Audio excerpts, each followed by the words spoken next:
the Secretary of the Security Council of Kyrgyz Republic, His Excellency Mr. Marat Iman Kulov.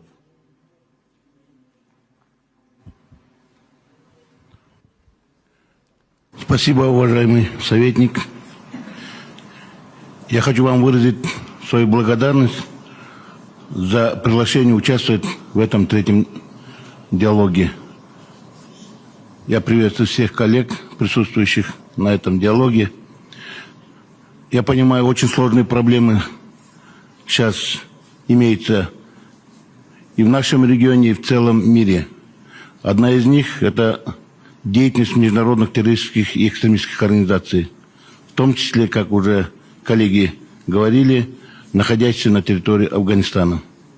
И в Афганистане сейчас происходят тоже неоднозначные процессы. Я надеюсь, на этой встрече мы с коллегами обсудим наши совместные действия по борьбе с международным терроризмом и экстремизмом. И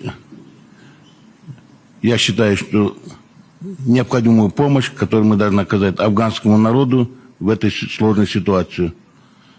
Остальные вопросы, я надеюсь, мы обсудим в узком кругу. Спасибо.